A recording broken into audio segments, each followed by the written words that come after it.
to your name and branch so that I can make sure I get you for attendance, make sure you're here so you don't lose any points or anything.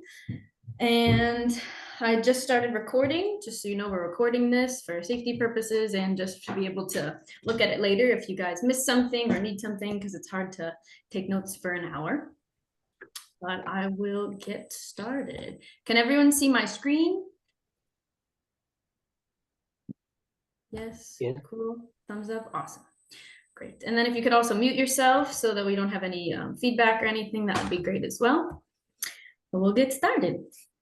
Okay, hello, my name is Terra Glab. I'm from the Mokdong branch. I've been teaching here for about 2 years and it's been really fun, so I haven't stopped yet. I'll go over the C1 Low Mid workshop today. So for those of you who are new, welcome. And those of you who have done it before, hopefully this is a good refresher with maybe some things that you haven't considered before or some stuff that might be new to you as well. So for C1, there are 3 sections that we break it up into. There's C1 High, which is the Eagle, Alba, Alba Plus. Peter will be leading that workshop. Then we have the Low Mid, which will be me today. Mid levels are Bridge, Par, and Birdie. And then low is EC4, Mega, Giga, and Terra. And today we'll be doing just mid-low. There's a few minor changes or minor differences between mid and low. That's why they're kind of stacked together. So I'll make sure I tell you what those differences are. This is from the segment guide. Hopefully you all are familiar with that. If you have that to look at later, that would be great. I'm not going to be going over too much of the seg guide today. I'll be sticking to the basics, but I'll be giving maybe more advice or just stuff that I've learned from teaching this program over and over again that I think might be a bit more helpful and stuff that isn't in the seg guide. So you have the seg guide to look at whenever you need to. And this, I think, is just maybe a bit more valuable information that you can take notes on and some advice that you can use. But the course objectives from the seg guide are to develop academic language skills for topic-based expression. So most of these lessons have one topic, and the reading and listening are both on that topic. So it's very topical based. The second one is to nurture critical thinking of reading and listening passages. Again, they break it down into lots of details, so it gets students to really understand a topic. So they introduce the topic and give a lot of details so the students can build their understanding. It's kind of like them learning a different subject in their second language a bit more. And then the last one, to enhance topical knowledge through terminology and knowledge maps. Knowledge maps is something I'll show you a bit later in the teacher's portal. So I'll be going back and forth from my slides to the teacher's portal because I think it might be valuable for you guys to kind of see how it works as I scroll and to see what stuff is on the same page, because I've screenshotted some things that are on the same page and then some that are not. So wanted to be able to show you where everything's at as well. All right, this is the class structure. This is also on your seg guide. So the first hour, we break it up into logging in and having attendance in the beginning. Then you go over your vocabulary test, which will start from week 2. And then after that, you go right into the topic connect page. Then you start the reading. You don't finish it in the first hour. Second hour, you'll be able to finish that reading and start the listening. And then the third essay or the third hour is dedicated to finishing up the listening and going over maybe the prime page if your branch has you do that, answering some of the listening questions towards the end. And then you either have writing or topical speaking. So writing is usually odd weeks. So that'll be 1, 3, 5, 7, 9. And then speaking would be even weeks, 2, 4, 6, 8, 10, and 12. This time we are doing topical speaking, not the picture narration, which you might have done in your last term, or if this is your first term, then topical speaking is the only thing that you know. And then you'll be finishing up and letting your kids go home. So yeah, 3-hour breakdown. Try to stick to this as much as possible in the beginning. Set timers for yourself if you feel like you need to, because sometimes we're just always pushing for time, I feel like. So whatever you can do to stay on track would be great. And then the more that you get used to the structure, the less you'll need those time constraints, and the more that you'll just be able to flow from one thing to the next, and the students will get more comfortable with the structure as well. All right, so I'll start with the cover and connect page. So the cover of the lesson usually has a few photos. You don't have to stick to these photos. They are chosen just to kind of get students to understand maybe what the lesson is about. So usually when I start this page, I have them first read the title. which would be unusual school rules. So I have them read that. And then if they don't know those words, sometimes I'll break it down between like, okay, unusual. Does anyone know what unusual means? And then a student might say, I do. And I'm like, okay, great. Can you give me an example of something unusual? So I would like avoid yes or no questions, have them give examples of things like that. It fosters, I think, peer-to-peer learning as well. And then, yeah, break down this, the lesson into whatever words are up there. And then also go over the photos as well. I would avoid saying like, what do you see here? Instead of like a broad question like that, maybe like, what is that woman's face? Like, how do you think she feels? What is she holding? Maybe more specific questions like that.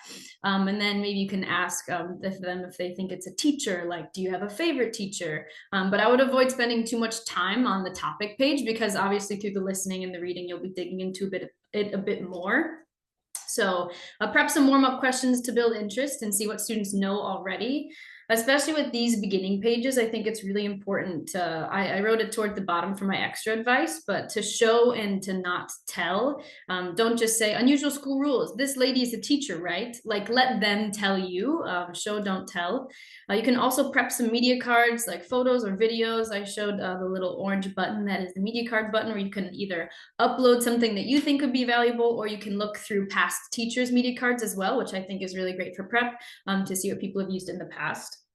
Media cards are there to help students to understand the meaning of the title, and then also to kind of get them to connect a bit more. I'm a person who's like chronically on the internet, so I love to include like funny videos from like movie clips or something like that, or like compilations that are a bit shorter. I would keep videos to like 5 minutes or less, because students will either get tired, or maybe they get into like play mode and it's too hard to transition back into like the academic environment. So keep the video short, but yeah, get students to be excited about it, and something that's going to excite you too, because you kind of set the tone for the students. So if it's a fun video or a funny video or an interesting video, then I think the students will follow suit and start to be interested and have fun as well.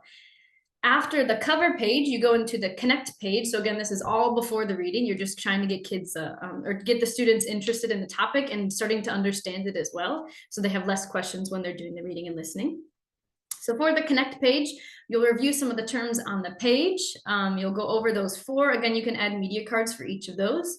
And then you'll prep a few more questions and media cards to help further understanding. For prepping questions, I recommend doing this in the beginning. I think if you're not like a super big conversational person, or like maybe talking in front of people doesn't come as naturally to you, I think prepping those really helps. But towards the end, again, you may not need to prep as many, because maybe you get to know the students better, you know what they like and don't like, so the conversation maybe just comes a bit more naturally. And then on the bottom of the connect page, they also have the topic again with a few more details. This is really good for topical discussion. Some students have uniforms. You can ask if they like those uniforms or not. Some schools limit what you can do with your hair, colors or short hair. Maybe ask a boy or a girl like what they would do if they would dye their hair, and I don't know, make it funny. And other rules, you could talk about the rules at Cheongdam, at your branch, maybe if they would change a rule, what would they change, that kind of thing. So those are really good for topical discussion. And then extra advice, WH questions, that would be like what, where, who, why, when, how. Those are really great for students, because those are questions they're going to be asking when they're doing the reading as well. So those are good questions to ask when you see these pictures. Again, try to avoid closed-ended questions, nothing just yes or no, like, does she look scary? Yes. Okay, then the conversation's kind of ended there. Ask them, how do you think she feels? Why do you think she feels that way? Like that kind of thing. So it's not just a yes or no. Cold call students to get everyone involved. I think one of the things to do in the beginning of the term is to write the students' names on a piece of paper. I've been here for 2 years, but I still do this.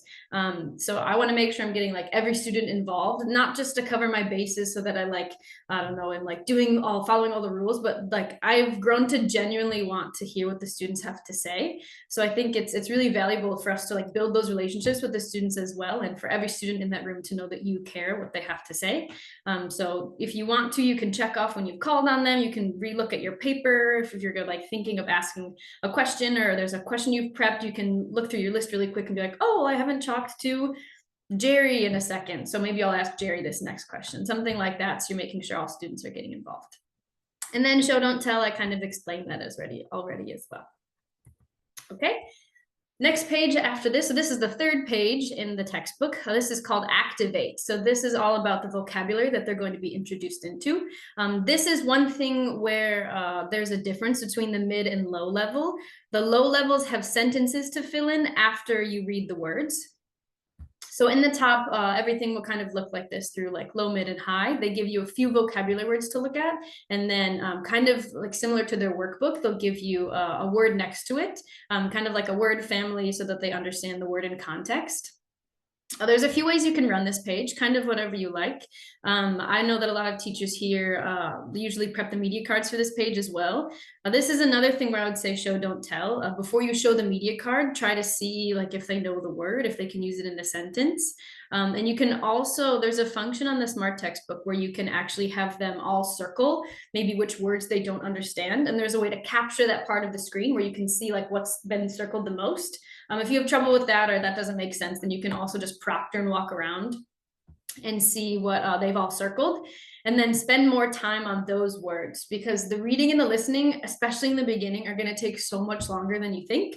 So for these, I would say maybe spend like time on each word if you really feel like you need to, but maybe spend more time on the words that you know students don't know. Like if you know that they know prevent, then I would say, okay, great, have one person say the definition and then move on. Maybe for think twice or ban and restrict, those might be ones you want to spend a bit more time on. And then obviously you can have media cards as well. For here, I would recommend maybe only photos. Again, I don't want this picture or this page to take too long. And then, and then the next section where you scroll down on that, you'll be able to see some of the sentences. So maybe this is an opportunity where I can show you what I mean. So when you go to, so this is C1 Terra, this is like the higher end. If you look, they don't have any sentences. They just have the words. And then if we go out and pick maybe a lower level, like let's see, how about C1 Mega? And you click on that, go to their Activate page. If you scroll, you'll see then they have those sentences to fill. For these, again, I would do teacher-led in the beginning. You can have a student read out the sentence, then you can plug in the words. Again, this is an opportunity to cold call students, see where their knowledge is at, take volunteers as well. I think cold calling is great, but it's good to mix in volunteering as well, because there are some students that really want to show off their knowledge, and it's great to give them that opportunity. So that's, again, one difference between the low and mid. There's just a few more that I'll explain. And yeah, so go through the words one by one, elicit those definitions from the students, again, showing, not telling. You can also encourage them to take notes in their workbooks. This isn't all of the vocabulary they'll be tested on in their next week, but I think it's still good for them to write words next to it. Maybe if there's a word that you gave them that's maybe better than the definition of the word that they have in the book, then that's great for them to write down anything that's going to help them to pass that test next week. And yeah, again, don't spend too much time on this page because it's going to eat away at the precious time you need for your reading and listening. All right, right after the Activate, you go right into the reading.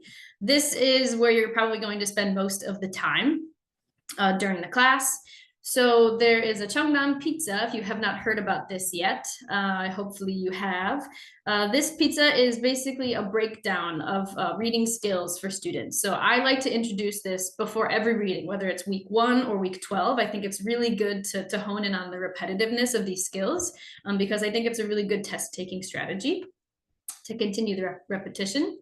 So for the Cheongdam pizza, I usually draw it on the board in the first week, and then maybe in later weeks, they can help me to draw it on the board. I think that gives students like a sense of ownership and responsibility. They get excited to see like their work on the board or their handwriting on the board, and it helps them to feel a bit more included in the class. So you start with topic. That's the first thing at the top of the Cheongdam pizza. Then you can refer to the skill theory. So the topic is what the author is writing about. Sometimes it's the author's opinion. Sometimes it's something they're trying to prove, or maybe it's just the topic that they're trying to give more information about. So how you find that is you look in the title, in the first paragraph, and you also look for repeated words. This whole thing is a great way to get students involved. Whenever I introduce the Cheongdam pizza, I always have them guess, even if they don't know where they should be looking. And then this is something, again, I review like before every time I do reading. So for topic, I asked them, what's the first part of the Cheongdam pizza? What's the first thing we're looking for? And then someone will say the topic. And then I say, okay, another student, where are the 3 things we can look for? Give me one of them. One student will say the title. Okay, we're looking in the title. Where else are we looking? First paragraph, teacher. Great. And then there's one more thing we're going to look for. Does anyone remember? And then someone will raise their hand, hopefully, and say repeated words. And then I usually stop there before I go into the next 3. You can introduce it all as a whole, but I like to do it more in like bite-sized chunks. So after I introduce the topic, then I'll like go right to the reading. And so this is the next page that you'll see. So if you look to where I said the topic, skim the title and first paragraph, I have them box any repeated words. So I'm going to go back to the pizza page. If you see the topic, there's a box around it. So we do the same thing. So we're going to go back to the reading. I have them box any words that they see. This is also a great way for them to use their books. All of their readings are in their books.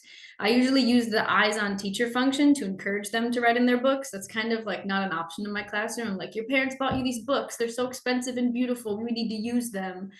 So I have them box any words that they see repeated. This is an example of, I think, the first lesson in C1 Terra. So I have them box those words for whatever they see repeated or seen multiple times. They box those words. I give them maybe 10 seconds to do that because they're supposed to not be reading. They're supposed to be skimming, which means they're just looking really quickly through the process. And so I have them look for those repeated words. They box them. Then I can cold call again and say, hey, did anyone see any repeated words? Someone might say rule. Like, there's maybe one more that we see repeated. Okay, school. There will be times where maybe there's multiple words repeated. And my advice for that would be to look in your second, third, and fourth paragraph. And if those words are continued repeated throughout the entire reading, then that's your clue that it is the topic. If that second word that you saw repeated isn't in those other paragraphs, then that's a good way to eliminate it and help students to know that if it really is your topic, then it should be throughout the entire reading. So then after we find the topic, we go back to the next part, the thesis statement. Then I ask the students, what is this? It's the author's opinion about the topic or what they're trying to prove. Again, it gives you some tips on how to find that. So again, first paragraph, it's going to be it includes the topic. Sometimes it's the first or last sentence, but I kind of avoid that because it's not always that way. But that's often maybe a tool you might want to use. So thesis statement, first paragraph, it has to include the topic, and then it will maybe have a signal word. And so this is another thing I'm going to show you in the portal. So if you go to the reading page, there's something at the top here called skimming tips. This will give them obviously some tips and stuff. This is kind of what we just read through the pizza. But they also give you signal points and signal words for what they might use in the reading. And I think it helps to know what type of signal words there are. You can also print out a transition list for them in the beginning of the term. That's what we do at Mokdong, so that they're interested or they're introduced to those signal words right away.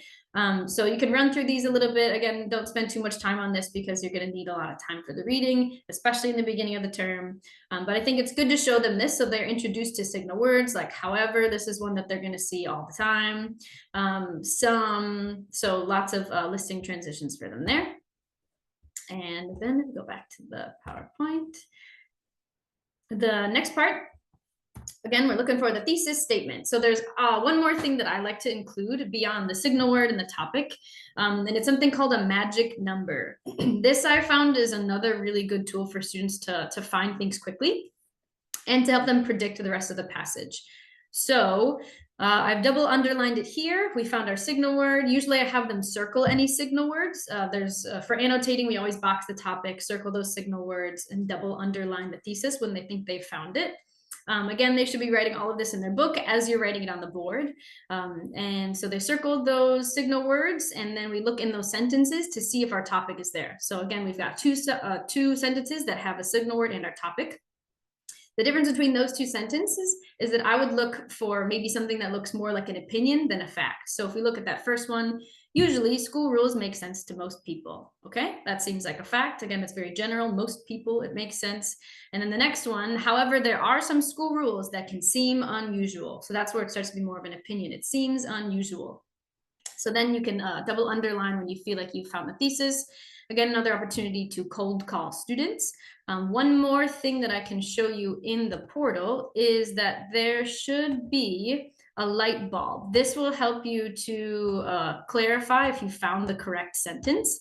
This is also something that maybe you can use if your students are like, okay, do you think you found it? And then you can press it and you're like, ah, yes, you got it, perfect.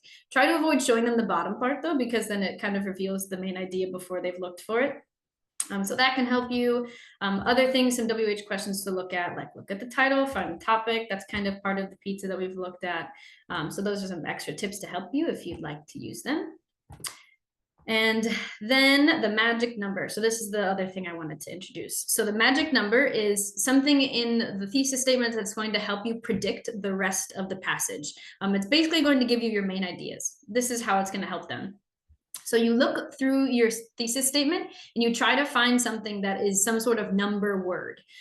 It could be something like some or many or two, something like there are 2 reasons, there are 4 dog breeds I want to talk about.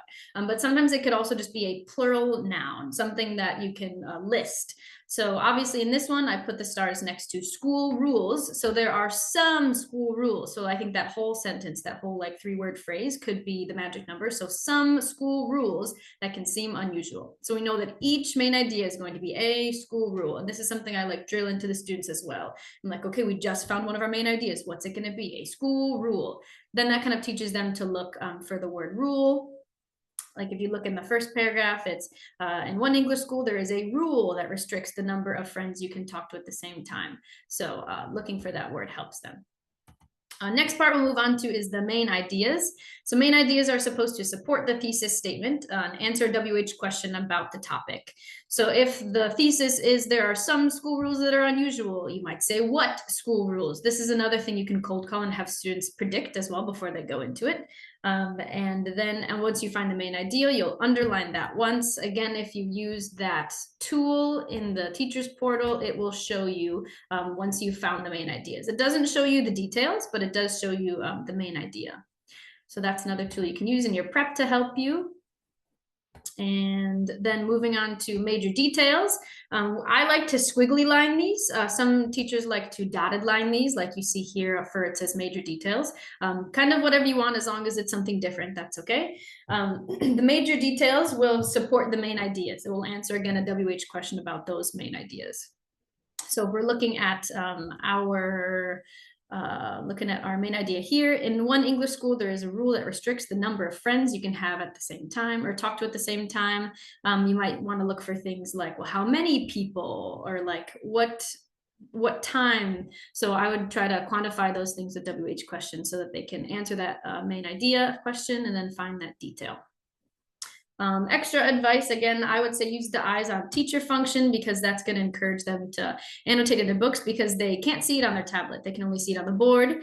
Adjust the amount of teacher guidance throughout the term. So from week 1 to 4, you might want to have heavy guidance. You might want to be drawing the pizza for every single time you write it before. Then you're going to want to be telling them to box the topic. You're going to want to be going through everything one by one. But as it gets further in the term, maybe when you get to like medium, like weeks 4 to 8, I might say, okay, find me the thesis and the topic. And then I might just give them like maybe 2 or 3 minutes independent or with groups to find both of those. And then at the end, I'll obviously like clarify their skills, make sure they found the right thing. And then from weeks 9 to 12, you might want to say, okay, first paragraph, you find everything we usually find in the first paragraph. And then you come together after maybe a few minutes. You can use the timer function as well, see what they found, clarify understanding, cold call as well. You can also still use media cards to illustrate parts of the reading. Maybe if it says in one English school, there's a rule. Okay, what school is that? Maybe they want to know that, something like that. If there's any other vocabulary words in there you'd like to help them define, media cards are great for that as well. But again, don't spend too much time on that. Only use it to further understanding if you feel like it's going to really help them. Then after the reading, there is a page called Summarize. Check with your branch if you're able to skip this page. Because we have them annotating, we usually don't go over this page. This might be helpful for your prep though, because it gives you that thesis statement, main idea, and detail so that you know where exactly they are and which ones are just the minor details to ignore. Okay. Next, this is an example of what your prep might look like. This is 2 examples of my prep. This top one is from a higher level. or the top one is from mid-level, and then the bottom one is from a higher level. So this is kind of what my prep looks like. I go through and I circle those signal words as well. I squiggly line things. I make sure I've got the topic and the thesis boxed as well. So that's what my prep looks like. You can screenshot the teacher's portal to be able to create what you see on the left, or if you look on the bottom, that's a screenshot of the PDF file from the book.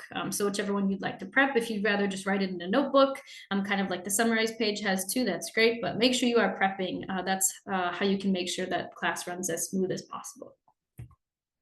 Then after reading, there's something called scan. This is where they're able to test their understanding of the passages and to use their annotations to answer questions. So there's a bunch of different forms that you can see in the questions. It could be something where they have to type in, where's the Taj Mahal? They have to type in the place. I encourage them to use full sentences as well. It could be a multiple choice question, or it could be a fill in the blank question where they have to drag and drop some things into the right category. So for these, my best advice would be to emphasize keywords in the question. That's going to help them locate and justify their answers. So if I'm looking at number 1, I would ask the students, okay, what's the WH question? Okay, it's where. Does that mean we're looking for a person? No, teacher, it's a place. Okay, then that helps them to understand what they're looking for. And then the second part I would say is, okay, what's another keyword you see there? I would avoid is and the. Those are not keywords. And then they might say Taj Mahal. Be like, okay, do we remember where we saw that in our reading? Yes. Okay, let's look at all those things.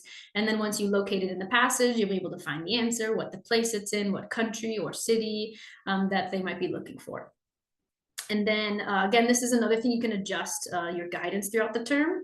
Again, the way that I just did it is probably something you'll see like week 1 through 4, where you're going over the WH question, the keyword. But then later in the term, you might just say, okay, like find the keyword, locate in the passage, answer the question. And then at the end, you call on a student, and then they can tell you what the answer is and then where they found it in the passage. If you'd like to have them say the line number or just to read the sentence, both of those work as well. That's why prep is really important, because then once you've also solved these problems, when they say line 4, you're like, correct, I already knew that.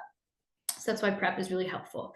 Again, encourage them to use their annotations as they answer the questions in the tablet. I would say like no more than 1 minute per question. Maybe at the beginning of the term, it's a little bit hard to get through every single question, which I think it can definitely be true in the beginning of the term, especially as the students are learning new skills, and especially as you're getting used to the curriculum.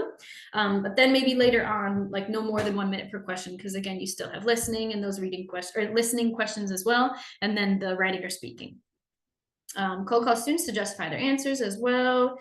And then if you're going over the questions, you can also split the questions into multiple students. So sometimes I'll be like, okay, who wants to read the question? Okay, that's one student that's gotten involved.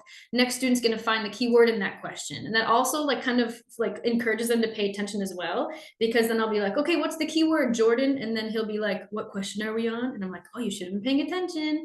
Okay, now you're gonna have to read the question and find the keyword, and like give them a little bit more work. So they're like, okay, now I need to like really focus. It encourages them to listen to each other and not just to you, which is really important in the classroom as well. Then whoever picks the keyword, then I would find maybe a different student, say, okay, find the keyword in the passage. And again, they're supposed to be paying attention, so they should know which keyword we just found. Then they find in the passage, they read that sentence, another student can answer the question. So that's like 5 students to get involved in just one question, which is, I think, really valuable to get a full understanding with multiple students. And the quicker, or like the more you do that, I think the quicker it can go. Like, okay, you, keyword, you this, you that, and then it goes a bit quicker, I think. And then again, ask your branch for this page. There's something called the discuss page. This is just basically a copy of the reading again. And so this is kind of maybe a part where you can like build a bit more understanding or a bit more of a discussion. You can include a media card or something like that. But again, it's just the reading again. So you can decide how you'd like to do that. If you think it's worth your time, or if your branch says you can skip it, that's great. But yeah, you can facilitate discussion points by talking about again, a little bit more about the passage as well. I think it also has the knowledge map at the bottom. Yep, correct. So that's something you can look at as well, again, just to solidify that understanding. Our topic was unusual school rules. These are our main ideas. These were our major details. So that again helps them to see the reading in a bit of a smaller digestible thing. And so it also shows them like, wow, we really did find the most important information. Like, great job, everybody. It's not that hard. You can do it. So that's the discuss page. Then after that, you go right into the listening skills. This is usually how we take notes. If there's anything else you add as well, that's great. Any tips you can give them, because it really is hard for them to do this, because it's hard for them to remember everything, and it's hard for them to write down everything that they hear. So giving them any tips, I think, is really valuable. So we usually break it out into these four. Similar to the Cheongdam pizza, this is also something I write on my board, and it's there throughout the entire listening section. And then later on, again, you can have them maybe write it on the board. I would encourage them to write this in their book as well, so that they always have it. Again, when I'm introducing it, I might say like T stands for transition. Someone come up here and write 3 transitions for me. And then maybe they'd write it on the board. And then abbreviations. How can we abbreviate this? Symbols. Can someone write a symbol? What symbol would we write for yes or for no? And then maybe some keywords to be able to understand how to shorten things as well. And that's usually what we have them do for note taking. I would don't make it an option for students. It's not like, oh, encourage them to, like, I would say they must do this. When it gets to the achievement test, they can choose to or not choose to, but at least you've set them up well, and you've given them ample practice with note taking. So I would say, yeah, it's not an option. Everyone must be taking notes. I tell my students that it doesn't have to be pretty or beautiful. I don't have to understand it. It's your notes. As long as you understand it, then that's great with me. But I proctor and I walk around and I make sure that they have their notes as well. This is another time where you can adjust your guidance as well. So I've broken this one down to a bit more specific, because I think with reading, it's a bit easier to say, okay, maybe you do this part together, then you give them more. But for listening, I think it might be helpful to understand it a bit more in detail. So heavy guidance, this would be in the beginning of the term, maybe weeks 1 through 4. You can play and pause the audio, elicit transitions and keywords. So like, did you just hear a transition word or a signal word? Get students involved in the note-taking process as you write model notes on the board. Again, this is something you can adjust. In the beginning of the term, I write everything on the board with them, but I don't just write what I heard. I kind of still encourage them to write their own notes, so that whatever I'm writing up there is whatever they've gathered all together. Then flexible guidance, this is more proctoring, less pausing. Maybe you play like a 10-second clip in the beginning. Maybe you move that to like 15 or 20 later. Still eliciting transitions and keywords and asking how they wrote things in their notes, how they abbreviated things or stuff like that. And then the light guidance towards the end of the term, have them establish a clear routine and expectation, so they know what they're going to be getting into. They're expecting you to ask questions. They're expecting you to ask what signal words they heard, and it gets them kind of into the routine and expectations in class. This is another thing that is different between C low and C mid.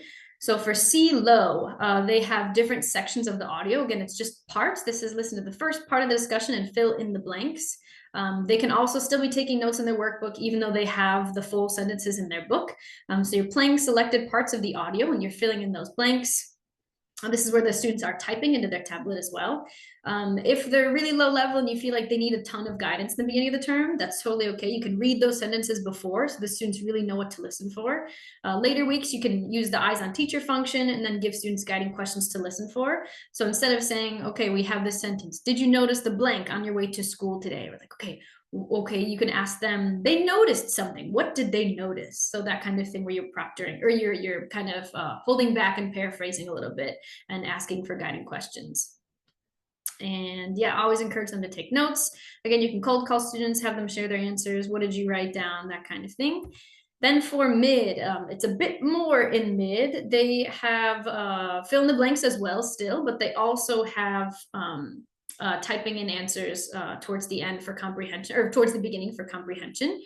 So this is still different parts of the audio that they have clipped off for you. So again, still play those selected parts of the listening to find the topic and thesis, and fill in the blanks to find the main ideas and the major details. So again, if you look at comprehend, this is the first page that they will see. So they get to listen and write down the topic. They find the topic similarly that they do in the reading. So you'll have them listen for those keywords, listen for any transition words, anything repeated still as well is very valuable for them to use that skill in. And then again, signal words for the bottom, whatever the thesis is. Today we're going to talk about that kind of thing. Then towards the end, they have some fill in the blanks as well. Again, if they're higher level and you think fill in the blank is a waste of time, you can just use those guiding questions and then they can write those things down. Then they also have a page about taking notes.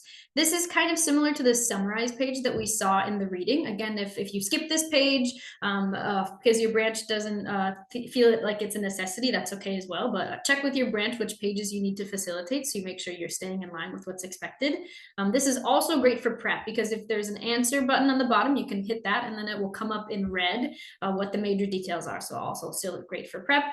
And then they have the scan page as well, where they get to do different formats of questions as well, like true, false, or typing in answers as well. Also a good way to cold call students as well. They can justify by pointing to parts of their notes where they found the answer or what they wrote down as well.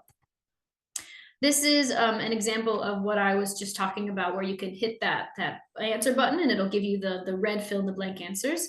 So you can use this to help you prep, but you should still be prepping your own model notes as well. So this is an example of this, but transformed into model notes. Things are abbreviated, numbers are switched in, there's symbols. So make sure you have some model notes as well. I think if you rely too much on the portal for prep, it feels a bit less personal, I think.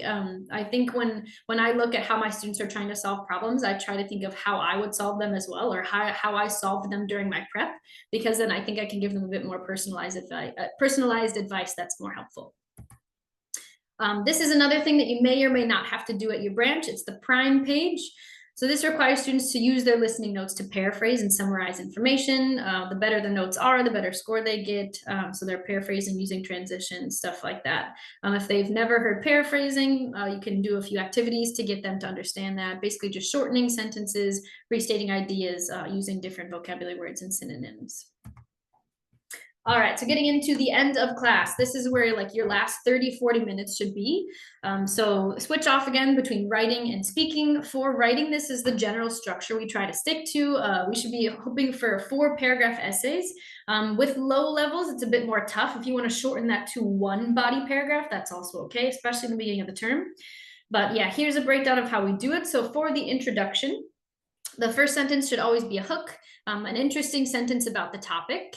I also try to tell them for a hook, you should avoid using the prompt. So if my prompt is, what is your hobby? The hook should not be, what is your hobby? It could be something like, is there something you do every day? Or is there something you really like to do? If you have free time, what is the thing that you do the most? So it's okay to still ask a question, but have them avoid using the prompt that you just gave them because it is stealing. So I have them try to be a bit more creative with their hooks.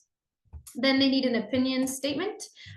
This is where they answer the prompt question or statement. So this is where they say, I agree with this statement, or I think, blah, blah, blah.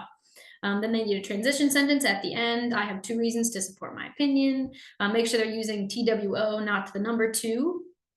And then this is where we go into the body paragraphs. They're pretty similar, body 1, body 2. You need a reason, example, and detail.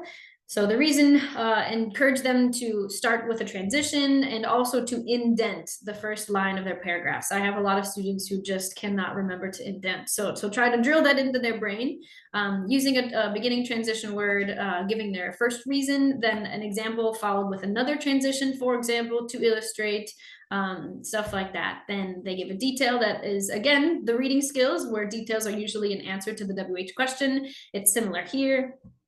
So that's maybe a way to hone in on their skills again, more repetition. So they can give a detail that answers a WH question about the example.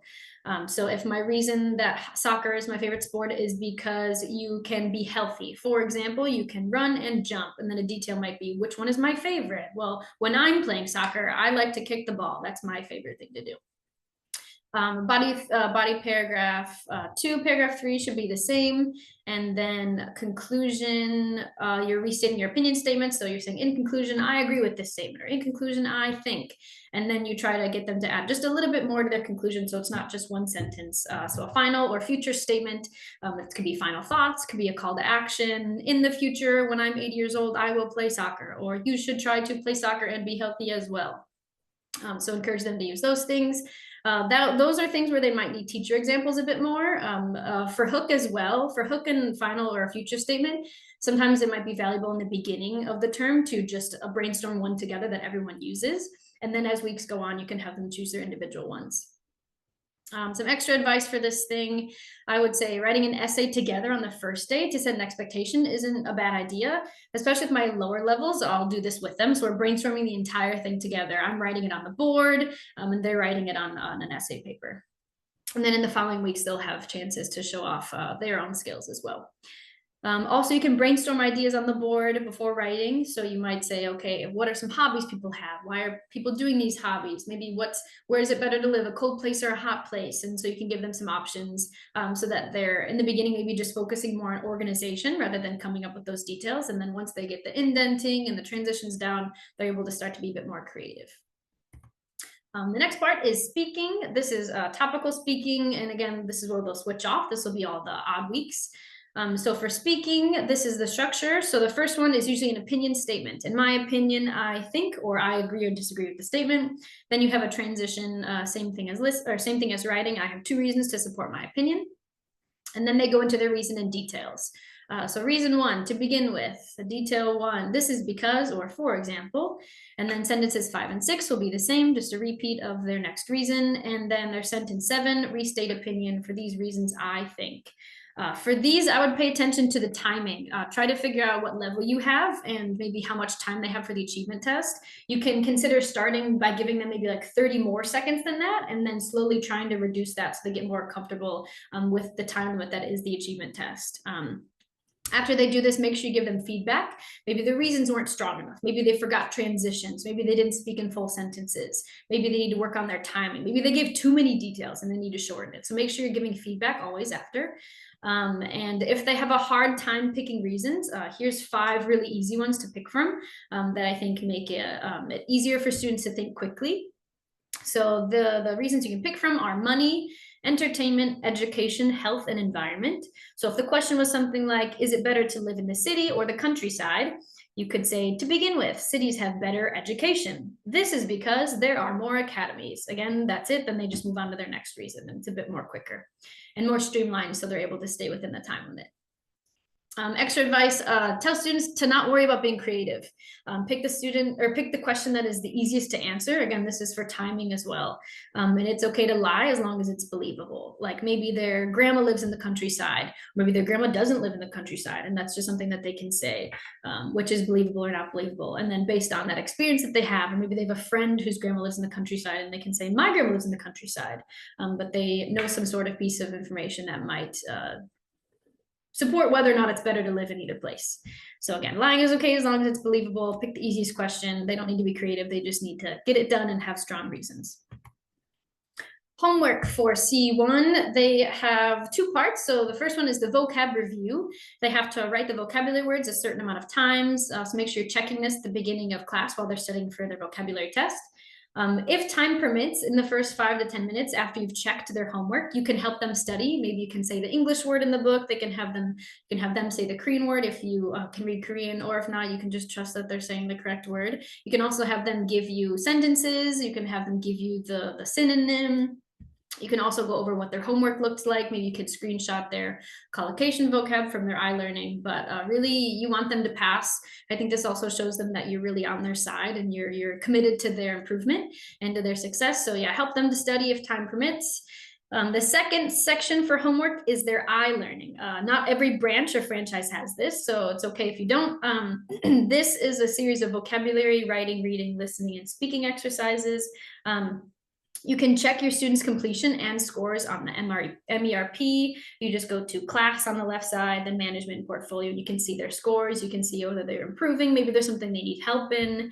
You can always encourage them to show you things during class. They are able to log into this app during class to show you. So you can even say like maybe there's more advice that they need on something. Again, another way to just show them that we're committed to their success. They also have a page in their workbook to help them brainstorm for their speaking for their iLearning as well. That's everything I've got for you guys. If there's any questions, you guys can just unmute and let me know if you've got any questions. Terra, Yes. can I just ask, are there any new additions to like the lessons? Because I feel like the semester was like this as well, last semester. Are there any new things that have been put into the lessons? I don't believe so. I don't think anything has changed. Are you saying that they're similar to the A2 or to the C1 that you taught? C1. The C1 you taught like 2 terms ago? Yes, 2 terms ago, I mean. Yes, yeah, there should be no changes. Okay.